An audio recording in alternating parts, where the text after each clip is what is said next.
बिस्मिल्लाहिर्रहमानिर्रहीम। अस्सलाम वालेकुम स्टूडेंट्स। क्लास 8 के स्टूडेंट्स, हमने last time chapter number 2 reactions of metals को वाइड कर दिया था, खत्म कर दिया था। और मैंने आपसे ये भी कहा था कि अगर आपको उस पूरे चैप्टर के अंदर कोई भी प्रॉब्लम है तो वो भी जो है वो आप पूछ सकते हैं, डिस्कस कर सकते हैं। अब मैं आपसे कुछ सवाल कर रहा हूँ जिसके जवाब आपने कमेंट्स के अंदर देने हैं।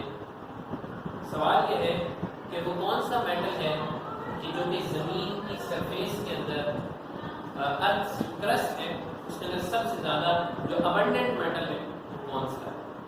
ठीक है, यानी अर्थ क्रस्ट के अंदर जो सबसे ज़्यादा अबंडेंट मेटल है, बहुत ज़्यादा मिकदार के अंदर जो मेटल पाया जाता है उसका नाम क्या है वो आपने बताना है।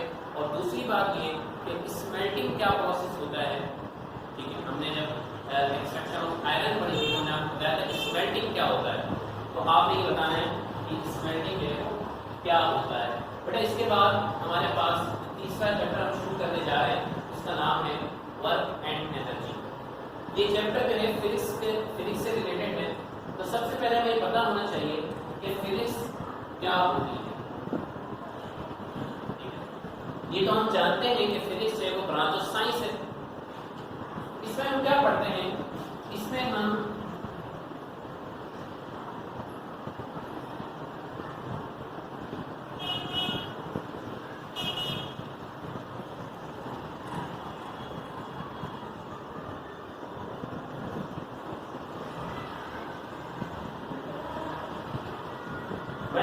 properties of matter and energy and their interactions।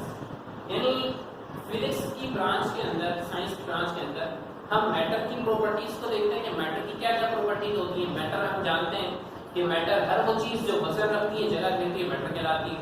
उसकी क्या क्या प्रॉपर्टीज होती हैं। और एनर्जी, एनर्जी क्या होता है, एबिलिटी टू डू वर्क, काम करने की सलाहियत को हम एनर्जी कहते हैं, उसकी क्या प्रॉपर्टीज होती है। और इन दोनों का आपस में इंटरेक्शन क्या है, ताल्लुक क्या है। यानी अगर मैं किसी भी ऑब्जेक्ट पर फोर्स लगाऊंगा, ठीक है, एनर्जी लगाऊंगा, तो उसका क्या इफेक्ट पड़ेगा। यानी मैटर और एनर्जी का आपस में क्या ताल्लुक है, क्या इंटरेक्शन है, इन तमाम चीजों के बारे में हम पढ़ते हैं फिजिक्स के अंदर। ठीक है जी, तो हमारे पास चैप्टर है वो है वर्क एंड एनर्जी। तो वर्क क्या होता है कि जब भी आप, मैंने ये लिखा तो मैंने क्या किया, वर्क किया। मैं चल रहा हूं तो मैं क्या कर रहा हूं, वर्क कर रहा हूं। ठीक है, मैं खेल रहा हूं तो मैं क्या कर रहा हूं, वर्क कर रहा हूं। तो वर्क की डेफिनेशन क्या होगी साइंस के अंदर,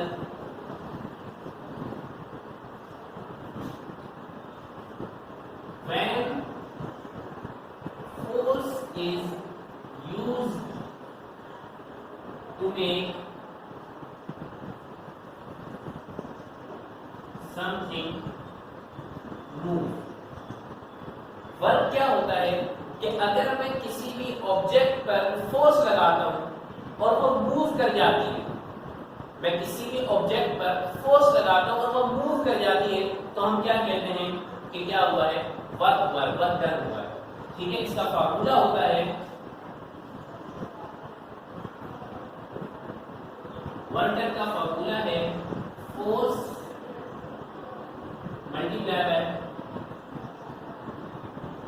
डिस्टेंस। ठीक है, इसको मैं डिस्प्लेसमेंट में लिख सकता हूं। ठीक है, यानी फोर्स और डिस्टेंस इनका जो प्रोडक्ट होता है वो कहलाता है वर्क। क्या कहलाता है जी, वर्क कहलाता है। ये वर्क का फॉर्मूला है कि वर्क डन कब होता है, जब मैं किसी भी ऑब्जेक्ट पर फोर्स लगाता हूं और वो मूव कर जाती है, अपनी जगह जो डिस्प्लेस कर देती है, तो इसे हम कहते हैं कि वर्क जो है वो हुआ है। अब इसकी मिसाल आप ले लें।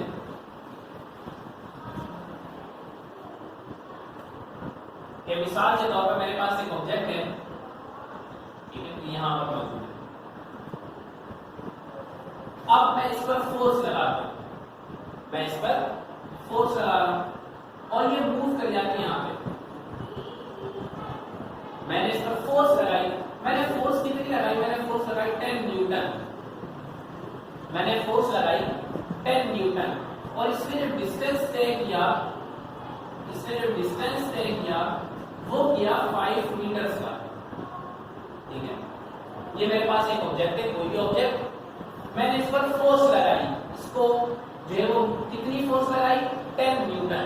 देखिए न्यूटन जो है फोर्स का यूनिट है। जैसे हम किसी भी चीज को मेजर करने के लिए एक यूनिट होता है, जैसे हम कोई भी चीज लेते हैं तो हम उसको किलो में लेते हैं या लीटर में लेते हैं या दर्जन में लेते हैं, तो इसी तरह जो फोर्स का यूनिट होता है उसको हम न्यूटन के अंदर मेजर करते हैं। अब आपके जहन में सवाल आ रहा होगा कि फोर्स को कैसे मेजर करते हैं। तो फोर्स को मेजर करने के लिए एक इंस्ट्रूमेंट होता है जिसे हम न्यूटन मीटर कहते हैं, फोर्स मीटर भी इसको कहते हैं। स्प्रिंग उसके नीचे स्प्रिंग लगा होता है और उसकी मदद से जो हम रीडिंग लेते हैं। अब ये एक ऑब्जेक्ट मौजूद है बेटा, इस पर मैंने 10 न्यूटन की फोर्स लगाई और इससे डिस्टेंस तय किया 5 मीटर का। अब मुझे ये पता करना है कि कितना वर्क जो हुआ, तो फार्मूला ये लिखा हुआ मैंने, ठीक है जी। फोर्स कितनी लगाई, 10 मल्टीप्लाई डिस्टेंस कितना तय हुआ, 5, तो हमारे पास आंसर क्या आएगा बेटा, 50। अब ये जो 50 है इसको मैं किसमें मेजर करूंगा, अपनी वर्क का यूनिट क्या होता है, वर्क का यूनिट होता है जूल्स। क्या होता है, जूल्स, और इसका सिंबल होता है कैपिटल J, ठीक है जी। तो कितना वर्क परफॉर्म हुआ, 50 जूल्स है वर्क परफॉर्म हुआ। अब इसमें ये आपने फॉर्मूला याद करना है कि बेटा वर्क डन क्या होता है, फोर्स का और डिस्टेंस अगर हम प्रोडक्ट निकालें तो हमारे पास जो है वो वर्क जो है वो आ जाता है, वर्क डन कितना हुआ है। अब मैं आपसे कह रहा हूं मिसाल के तौर पे कि मैं यहां पर फोर्स लगाता हूं 20 न्यूटन, ठीक है, मैं फोर्स लगा रहा हूं 20 न्यूटन और ये मूव कर जाता है, सपोज कर लेते हैं कि यहां पर मूव कर गया और ये डिस्टेंस मैं सपोज कर लिया 8 मीटर जो है इसका डिस्टेंस तय किया। मैंने ऑब्जेक्ट पे 20 न्यूटन की फोर्स लगाई और ये मूव कर जाता है 8 मीटर। तो अब आपने बताना है कि कितना वर्क जो वो परफॉर्म हुआ। इसको आपने सॉल्व करके जो कमेंट्स के अंदर बताना है कि कितना वर्क जो परफॉर्म हुआ, इसको आप कॉपी कर लीजिए।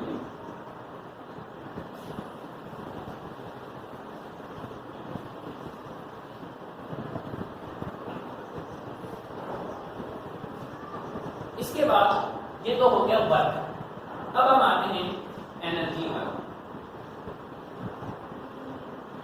एनर्जी क्या होती है, जैसा मैंने अभी आपसे पहले कहा, एबिलिटी टू डू वर्क, काम करने की सलाहियत को एनर्जी कहते हैं, ठीक है। किसी भी काम को करने के लिए एनर्जी की जरूरत होती है, ठीक है, वो एनर्जी, ठीक है।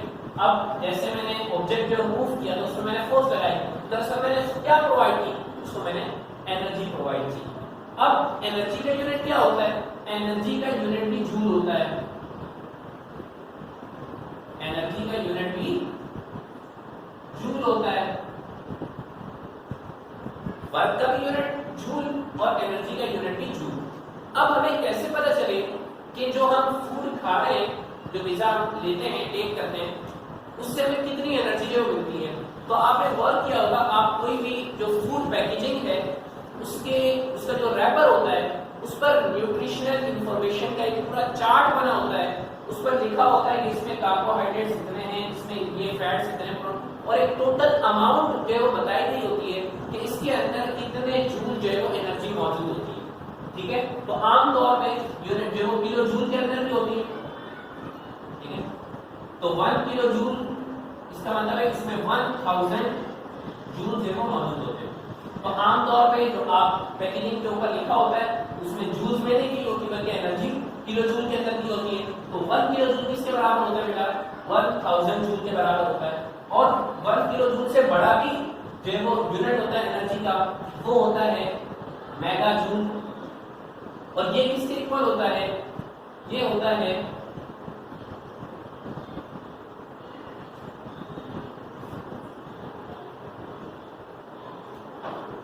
10 लाख जूल के, ठीक है। ये किसके बराबर होता है बेटा, ये इसको हम 1 मिलियन भी कह सकते हैं, यानी 10 लाख, यानी 1 मेगा जूल बराबर होता है 10 लाख जूल के बराबर होता है, ठीक है जी। अब एनर्जी कितनी किस्म की होती है, एनर्जी बहुत सारी टाइप्स की होती है, हम पढ़ेंगे उसको इंशाल्लाह ताला। अब इसके बाद उसको हम कन्वेंशनली 2 ग्रुप्स के अंदर डिवाइड करते हैं, वो होती है पोटेंशियल एनर्जी और काइनेटिक एनर्जी। तो पोटेंशियल एनर्जी सबसे पहले हम देख रहे हैं, ये टाइप्स ऑफ एनर्जी के अंदर पहली टाइप है एनर्जी की पोटेंशियल एनर्जी। पोटेंशियल एनर्जी वो एनर्जी होती है जो किसी भी ऑब्जेक्ट के अंदर स्टोर्ड एनर्जी होती है। ठीक है, क्या एनर्जी होगी बेटा? Energy stored in an object due to its position or condition। Energy stored in an object due to its position or condition, यानी किसी भी ऑब्जेक्ट के अंदर वो एनर्जी जो इसके अंदर स्टोर्ड है एज अ रिजल्ट ऑफ, यानी ड्यू टू इट्स पोजीशन, उसकी हालत या उसकी कंडीशन, उसकी जगह या कंडीशन हालत की वजह से उसके अंदर जो एनर्जी स्टोर होती है उसको हम कहते हैं पोटेंशियल एनर्जी। अब पोटेंशियल एनर्जी के मजीद कुछ टाइप्स हैं, वो हैं gravitational potential energy. Gravitational potential energy क्या होती है? जैसे हमने देखा कि पोटेंशियल एनर्जी क्या होती है कि जो किसी भी ऑब्जेक्ट के अंदर क्या होती है, स्टोर्ड एनर्जी उसके अंदर मौजूद होती है। ग्रेविटेशनल पोटेंशियल एनर्जी वो एनर्जी है जो किसी भी ऑब्जेक्ट के अंदर मौजूद होती है अगर मैं किसी भी ऑब्जेक्ट की जो पोजीशन है उसको जमीन से ऊपर ले जाऊं। मिसाल के तौर पे ये मेरे पास एक मार्कर है और ये मैं इसको जमीन से ऊपर ले, यहां पर मैंने इसको रख दिया। अब इस मार्कर के अंदर जो एनर्जी स्टोर हो चुकी है वो क्या कहलाएगी? वो कहलाएगी ग्रेविटेशनल पोटेंशियल एनर्जी। इसको मैं इसकी डेफिनेशन लिखूंगा, energy stored in an object due to its position above the ground, यानी जमीन से ऊपर। ठीक है, अब मैं किसी भी ऑब्जेक्ट के अंदर, जैसे मैंने अभी आपको मिसाल दी इसकी कि अगर किसी भी ऑब्जेक्ट को अगर हम जमीन से ऊपर ले जाएं अबव द ग्राउंड, उसकी पोजीशन के एतबार से उसके अंदर जो एनर्जी स्टोर होगी वो क्या कहलाएगी? वो कहलाएगी ग्रेविटेशनल पोटेंशियल एनर्जी। ठीक है जी। अब ये जो ग्रेविटी होती है, ग्रेविटी क्या होती है?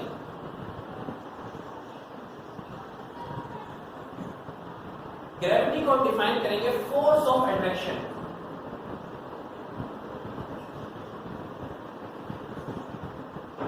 Force of attraction between two bodies. अब ये मेरे पास मार्कर है, इसको मैं छोड़ूंगा तो ये जमीन पर जाके गिरेगा। कोई भी चीज आप बॉल को हवा में उछालते हैं, थ्रो करते हैं, तो वो जमीन पर आके गिरती है। हर चीज जमीन हर चीज को अपनी तरफ क्या कर रही है? अट्रैक्ट कर रही है। ये क्या कहलाती है? ग्रेविटी। ये क्या कहलाती है? ग्रेविटी। न सिर्फ जमीन अपनी तरफ हर चीज को खींच रही है, बल्कि दो बॉडीज, कोई भी दो ऑब्जेक्ट्स, उनके दरमियान भी जो फोर्स ऑफ अट्रैक्शन है वो क्या कहलाती है? वो फोर्स ऑफ ग्रेविटी है, वो कहलाती है। ठीक है जी। तो ग्रेविटी क्या है? Force of attraction between two bodies. कोई भी ऑब्जेक्ट्स हैं तो उनके दरमियान जो फोर्स ऑफ अट्रैक्शन है वो क्या कहलाती है? ग्रेविटी है, वो कहलाती है। अब ये ग्रेविटी डिपेंड करती है ऑन द मास। ये ग्रेविटी जो है वो डिपेंड करती है ऑन द मास।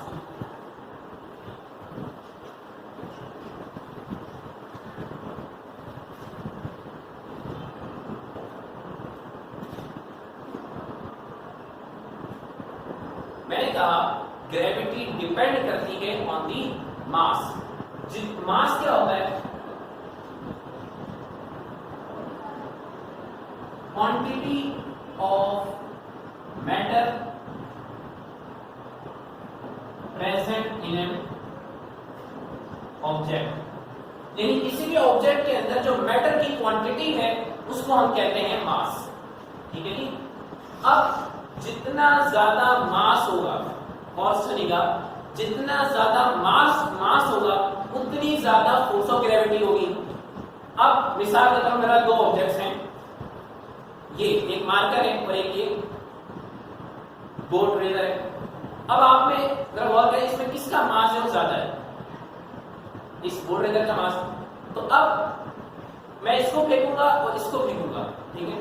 तो सबसे पहले यानी किस पर जो ज्यादा फोर्स ऑफ ग्रेविटी होगी उसके पास वो जो है वो ज्यादा जल्दी नीचे जाके गिरेगा, जिसकी जो है वो जिसका मास है वो क्या होगा, ज्यादा होगा। अब हम बात कर रहे थे ग्रेविटेशनल पोटेंशियल एनर्जी की।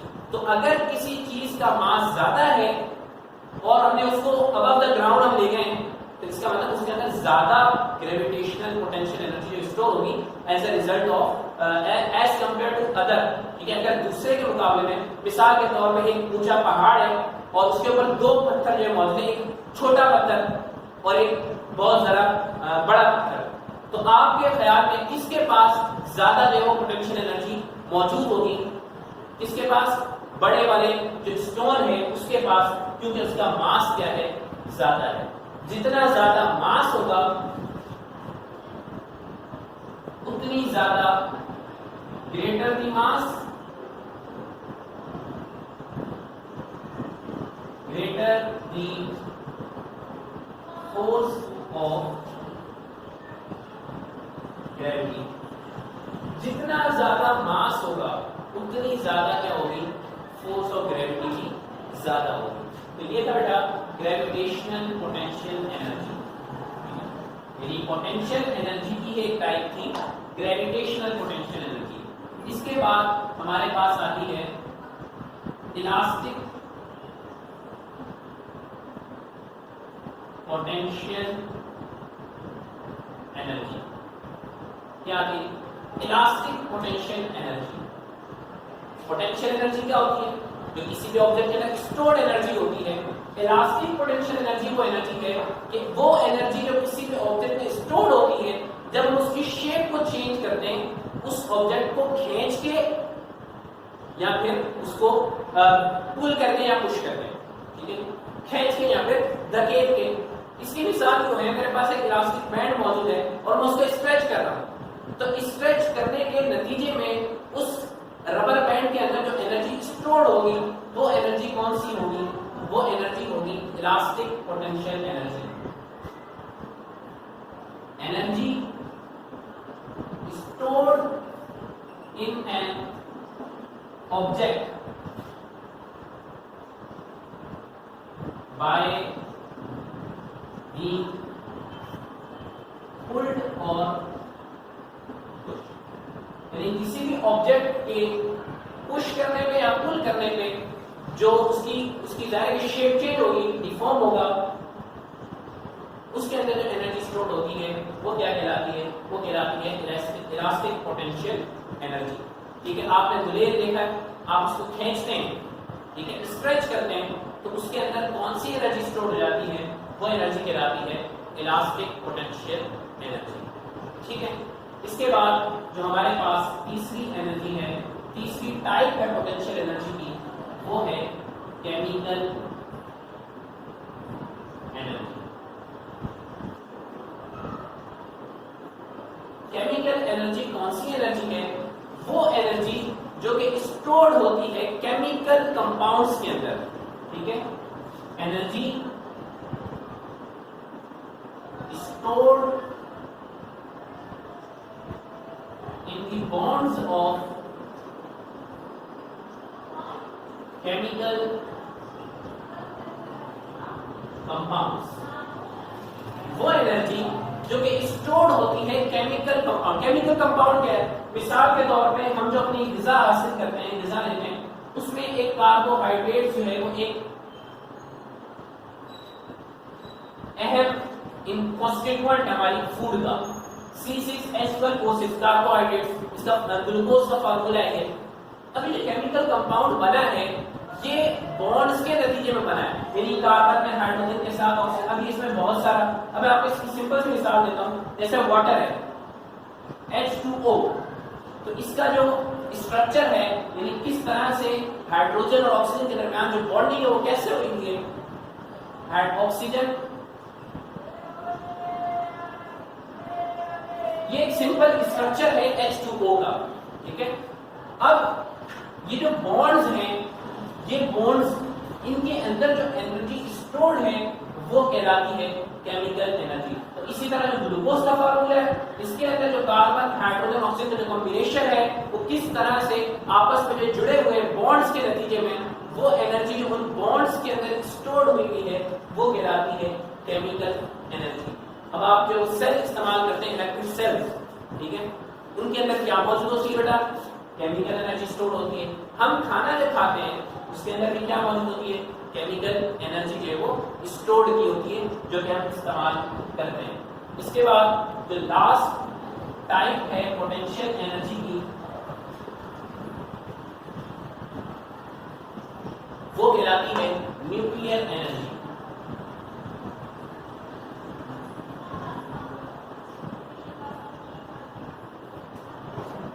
क्या कहलाती है जी, न्यूक्लियर एनर्जी। नाम से है न्यूक्लियर, न्यूक्लियस से निकला है वो एनर्जी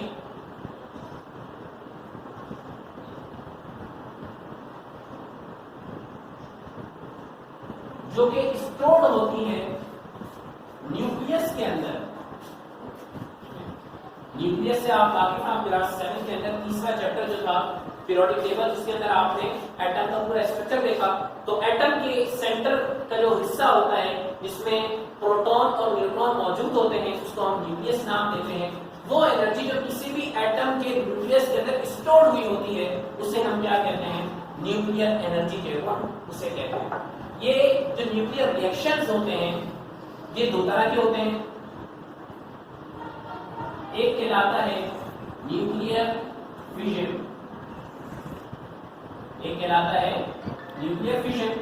न्यूक्लियर फिजन एक ऐसा प्रोसेस है कि जिसमें एक एटम, ठीक है, वो स्प्लिट होता है, an atom is split into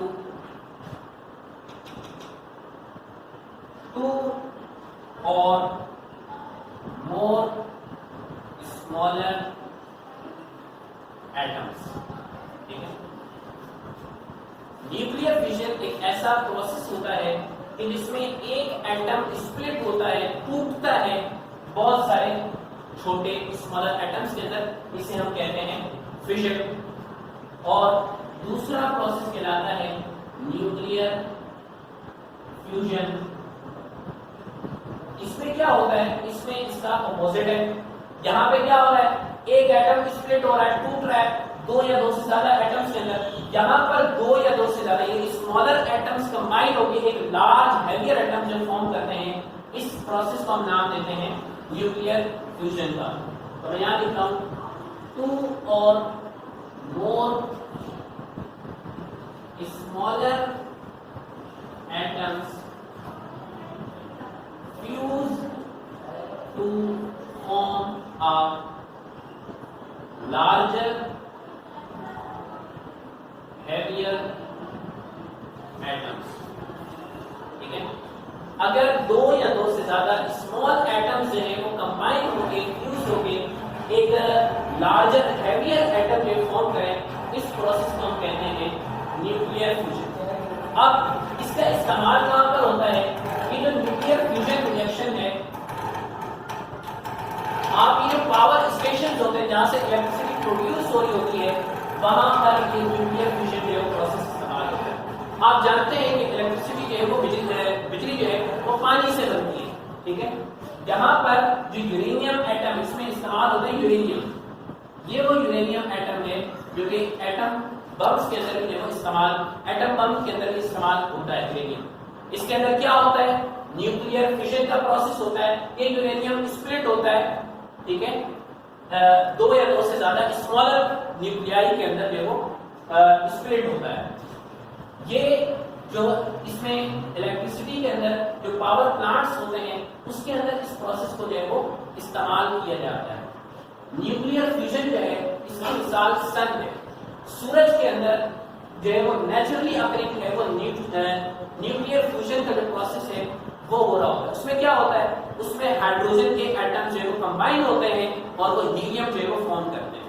ठीक है, तो ये जो न्यूक्लियर फ्यूजन की मिसाल ये कहाँ पर इस्तेमाल होता है जी, सन के अंदर। ये सन के अंदर जो है वो न्यूक्लियर फ्यूजन का जो प्रोसेस होता है और ये न्यूक्लियर फ्यूजन प्रोसेस है ये पावर प्लांट्स के अंदर इसको इस्तेमाल किया जाता है।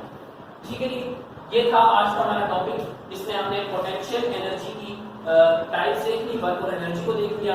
इससे मुताबिक आपको कोई भी सवाल हो तो आप जो पूछ सकते हैं। अब इंशाअल्लाह ताला आपसे नेक्स्ट लेक्चर में मुलाकात होगी। अल्लाह हाफ़िज़।